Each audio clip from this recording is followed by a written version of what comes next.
আপনারা দেখছেন বাস্তব উপস্থাপন। আমি রাজীব। পারল না ইন্ডিয়ান, 2-0 গোলে জয়ী নতুন বাজার। শুরু হলো মাতৃভূমি কাপ ফুটবল প্রতিযোগিতা 2024। দোলাই বিএনএমপি স্কুল খেলার মাঠে রবিবার থেকে শুরু হয়েছে ফুটবলের মহারণ মাতৃভূমি কাপ ফুটবল প্রতিযোগিতা 2024। উদ্বোধনী ম্যাচে পরস্পরের মুখোমুখি হয় ইন্ডিয়ান ফুটবল ক্লাব ও নতুন বাজার ফুটবল ক্লাব। 2-0 গোলের ব্যবধানে ইন্ডিয়ান ফুটবল ক্লাবকে পরাজিত করে নতুন বাজার ফুটবল ক্লাব। নির্ধারিত সময় বিকাল 3টায় শুরু হয় খেলা। খেলার শুরু থেকেই আক্রমণাত্মক ফুটবল খেলতে শুরু করে নতুন বাজার ফুটবল ক্লাব। প্রথমার্ধের 15 ও 29 মিনিটে নতুন বাজারের হয়ে পরপর দুটি গোল করেন লালহুনা। 2-0 গোলে পিছিয়ে থেকে দ্বিতীয়ার্ধের খেলা শুরু করে ইন্ডিয়ান ফুটবল ক্লাব। দ্বিতীয়ার্ধের শুরু থেকেই গোল শোধ করে সমতায় ফিরতে মরিয়া হয়ে ওঠে তারা। অপরদিকে রক্ষণাত্মক খেলতে শুরু করে নতুন বাজার ফুটবল ক্লাব। দ্বিতীয়ার্ধের শুরু থেকে শেষ অবধি বেশ কয়েকটি গোল করার সুযোগ পেয়েও কাজে লাগাতে ব্যর্থ হয় ইন্ডিয়ান ফুটবল ক্লাব।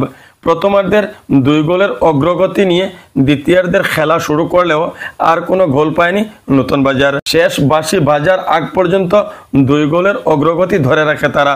2 গোলে হেরে মাতৃভূমি কাপ প্রাইজমানি নকআউট ফুটবল প্রতিযোগিতা 2024 থেকে বিদায় নিল ইন্ডিয়ান ফুটবল ক্লাব। 2 গোলে জিতে দ্বিতীয় রাউন্ডের খেলার ছাড়পত্র আদায় করে নিল নতুন বাজার ফুটবল ক্লাব। খেলা পরিচালনা করেন শামীম আহমেদ বড়ভুইয়া, সহকারী ছিলেন কমরুজ্জামান লস্কর ও শঙ্কর ভট্টাচার্য, চতুর্থ রেফারি ছিলেন পিকলু বর্মন। উদ্বোধনী ম্যাচে আমন্ত্রিত অতিথি ছিলেন ফিফার স্বীকৃতিপ্রাপ্ত রেফারি মৃণাল কান্তি রায়, বরাক উপত্যকা ক্রীড়া সাংবাদিক সংস্থার সাধারণ সম্পাদক বিশ্বনাথ হাজাম, জেলা ক্রীড়া সংস্থার জিবি মেম্বার চন্দন শর্মা, দলাই জিপির প্রাক্তন সভাপতি ভূষণ পাল, পিনাক চক্রবর্তী, কান্তি বর্মন, শঙ্কর ভট্টাচার্য, চপল কুমার দাস, নীলা পুরকায়স্থ, অশোক কুমার দাস, বাপ্পা পাল, সুদীপ বিশ্বাস প্রমুখ ব্যক্তিবর্গ। খেলা শুরুর আগে আয়োজক সংস্থার পক্ষ থেকে আমন্ত্রিত অতিথিদের গামছা ও উত্তরীয় দিয়ে বরণ করে নেন সংস্থা সভাপতি শীতাংশু দাস। মাতৃভূমি সাংস্কৃতিক শাখার পক্ষ থেকে নৃত্য পরিবেশন করেন একঘুট নৃত্যশিল্পী।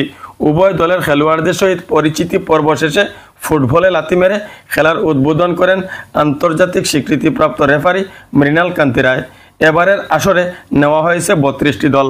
বরাক উপত্যকার বিভিন্ন প্রান্ত সহ ডিমা হাসাও ও মিজোরাম থেকে দল অংশগ্রহণ করেছে মাতৃভূমি কাপ 2024-এ। আগামীকাল দ্বিতীয় খেলায় মুখোমুখি হবে মাওয়া মিজোরাম ও পানিসাগর ফুটবল ক্লাব। নিশ্চয় ব্যতিক্রমী একটা ফুটবল প্রতিযোগিতার আয়োজন করছে মাতৃভূমি ক্লাব।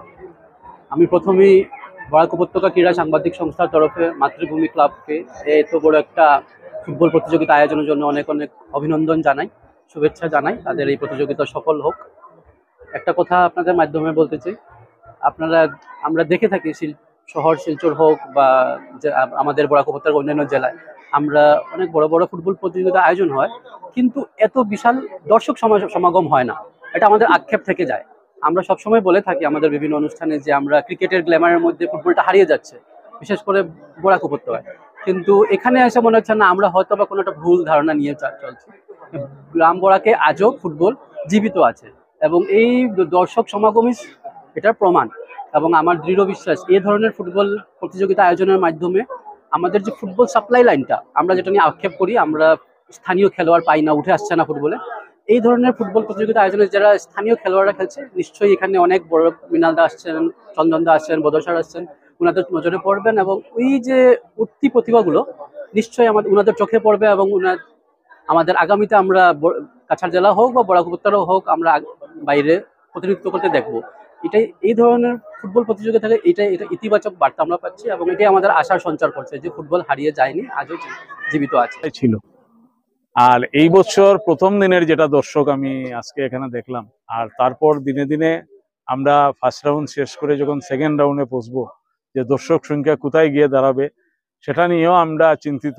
কিন্তু এখানে মাঠের যে অবস্থা, আমরা পশ্চিম প্রান্তে হয়তো মানুষ দাঁড়ানোর আর একটু ব্যবস্থা করতে পারি, তাছাড়া আর কোনো জায়গা এই মাঠে নেই দাঁড়ানোর জন্য। আর একটা বিষয় হলো, আমাদের 10 দিন পর সেকেন্ড রাউন্ড থেকে আমরা আরেকটা গ্যালারি ব্যবস্থা বসতে পারবে মানুষ।